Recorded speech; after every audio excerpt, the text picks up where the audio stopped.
Hey guys, Glitch here. I picked a hell of a time to quit smoking. Or should we ever offer condolences to an atheist when they've lost a child or a loved one?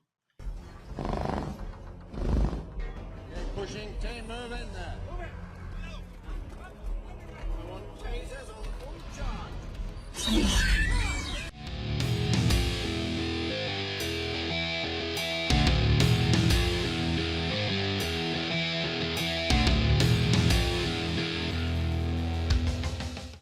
Or should we ever offer condolences to an atheist when they've lost a child or a loved one? No, I'm not trolling. I'm asking a genuine question. And I'm not putting down atheists either. I'd rather people be atheists than be Christians or Jews or Muslims.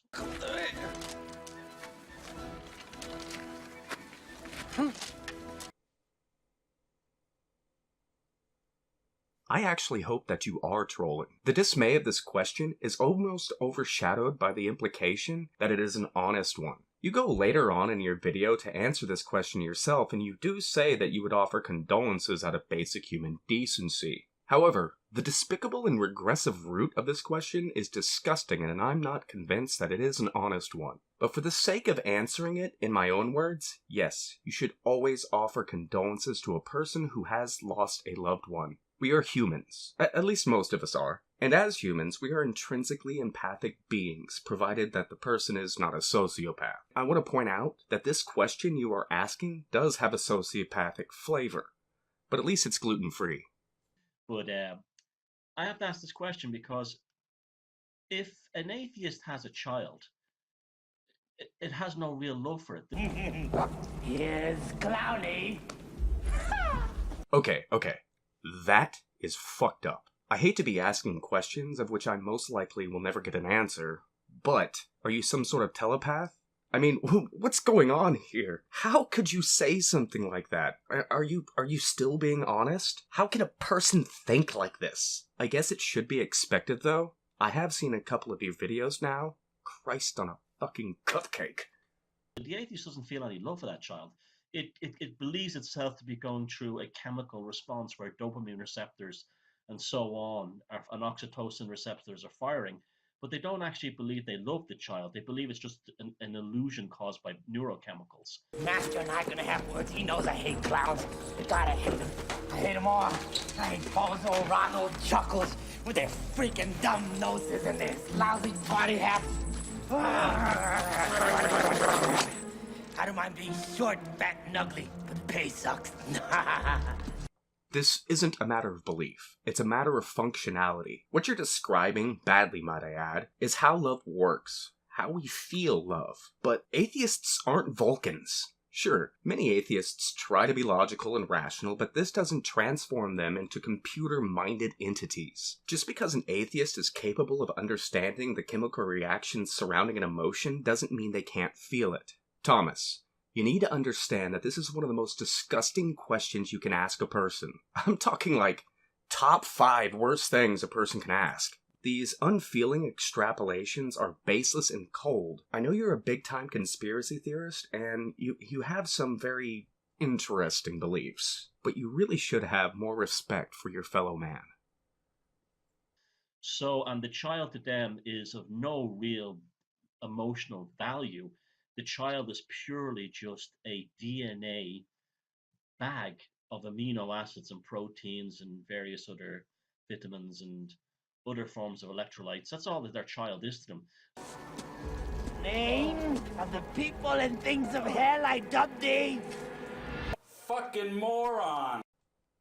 Okay, I try to be respectful to a certain degree in my videos, but this is fucking bullshit and borderline unethical. The loss of a child isn't the equivalency of tossing out a tissue after a good spank and wank. There are no words. I really don't know what to say about this. It's like, holy shit. It's like an atheist saying, why do Christians or Muslims care when their children die? After all, they are just going to be with God. They don't need to cry or grieve. It's all good, buddy. Now, do I believe that? No, because I know better, and you know better too. You want that, that's good enough for you. But he'll never love you. The atheist man will never love the atheist woman, and the atheist woman will never love anyone else because all they're sitting there going to themselves, I'm just having an experience based on neurochemicals and so on. Now, I don't put down anyone who's an atheist. That's your own business. Good luck to you. But I would like to know how atheists rationalize this if you are indeed one. But allow me to kickstart your memory. Hang on. These flashbacks can be killers. You were putting down atheists right now. See, now you've gone from a possible honest question to making actual claims. Claims you can't prove at all. Dude, you believe that weasel demons damage CERN's Hadron Collider, but it's hard for you to believe that atheists can love each other? Yes, the feeling of love is based in chemistry. But this doesn't mean that atheists are Vulcans, like I said before. We feel love and fear and a long assortment of other emotions. The ability to understand what your body is going through doesn't mean that you don't feel it. That is how an atheist rationalizes it. Love isn't magic because magic doesn't exist, though I'm sure that you have a different opinion on that. Now let me make one thing perfectly clear. Just because a person is an atheist doesn't mean that they have to believe in how science works or what it says at all. It is possible to be religious and still an atheist. Many Buddhists and Jains also hold the position of being an atheist, and their dogma teaches that love is a powerful thing, as does Christianity. Furthermore, being an atheist doesn't disqualify you from believing in the supernatural. Being rational and being an atheist aren't mutually exclusive, and there are some weird atheists out there. Hey, is any of this sinking in? I'm sorry, but I have to know the answer to this question.